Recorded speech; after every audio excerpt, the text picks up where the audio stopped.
Bonjour à toutes et à tous, ravi de vous retrouver dans une nouvelle leçon. Donc aujourd'hui, on va étudier l'expression de l'opposition et de la concession. Alors l'objectif d'aujourd'hui, c'est exprimer l'opposition et la concession à l'aide de différents outils. Alors je tiens à préciser que l'expression de l'opposition et de la concession, c'est l'une des leçons les plus difficiles avec l'expression de la condition et qui nécessite un maximum de concentration, un maximum d'intérêt pour pouvoir comprendre de quoi il s'agit. Alors donc, premièrement, on va prendre deux petites phrases pour poser les piliers de la leçon, c'est-à-dire pour poser, pour comprendre de quoi on parle. Alors, première phrase. Il est brun alors que son frère est blanc. Donc, comme vous pouvez bien voir ici, c'est une phrase complexe. Dans la première partie, c'est il est brun. Et la deuxième, c'est son frère est blanc, relié par le moyen alors que. Alors, il est brun est blanc. Donc, la différence entre le il et son frère, c'est qu'il y a une différence de peau. Et cette différence exprime une opposition. Donc, on peut bien remplacer cette phrase par une autre pour euh, rendre les choses plus claires. Il est fort alors que son frère est faible. Il est intelligent alors que son frère est stupide. Il est gentil alors que son frère est méchant. Donc vous pouvez bien voir qu'il y a une opposition ici. Brun, c'est le contraire à peu près de blanc. Fort, c'est le contraire de faible. Gentil, c'est le contraire de méchant. Donc ça, c'est une opposition, c'est-à-dire deux idées qui sont opposées, qui sont, euh, je veux dire, qui expriment un contraire.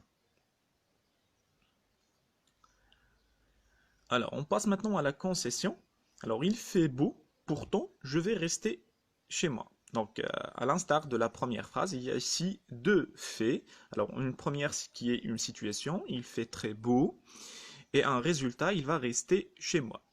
Donc, je vais rester chez moi. Donc, justement, quand on parle de concession, on parle de résultat, mais de résultat inattendu, de résultat illogique. Normalement, quand il fait beau, on sort se promener, se balader, flâner par ici et par là, rencontrer les amis.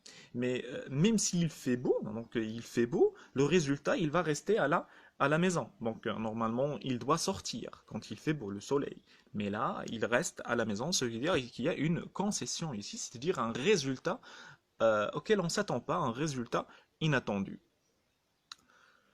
Voilà, donc l'opposition, c'est deux faits contraires. La concession, c'est le résultat inattendu. Maintenant, on va passer aux expressions, aux outils, à la définition premièrement, puis aux expressions, aux outils qu'on peut employer pour exprimer l'opposition et la concession.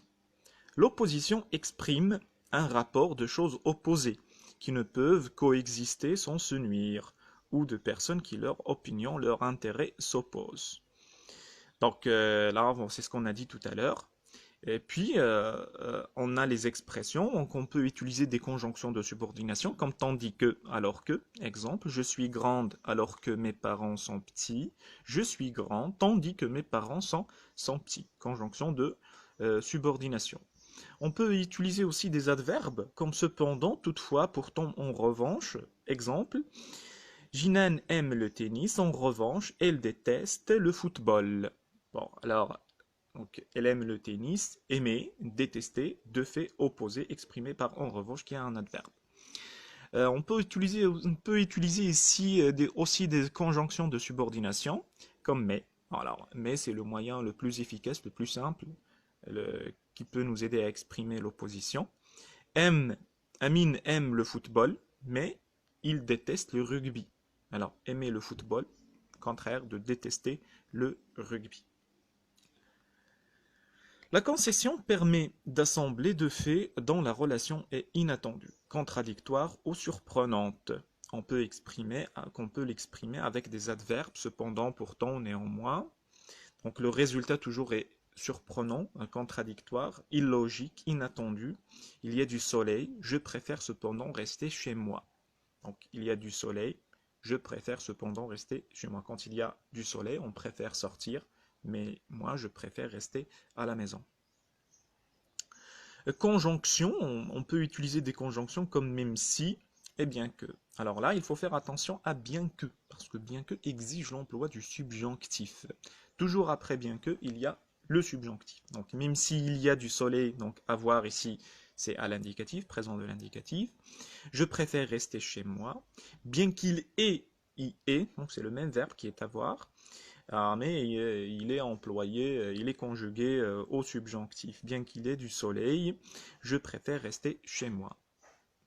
On peut utiliser une préposition comme malgré plus non. Alors malgré ici le soleil, malgré le soleil, je préfère rester chez moi. Donc il y a du soleil, mais euh, on reste chez nous. Donc malgré plus un non, hein, il n'y a pas de verbe. Bien, alors c'était tout. Alors la vidéo sera accompagnée d'un exercice. Vous le trouvez ci-joint, bien vous allez le trouver dans la partie commentaires. Les réponses aussi dans les commentaires. D'ici là, je vous dis à bientôt. Prenez soin de vous et que la paix soit sur vous.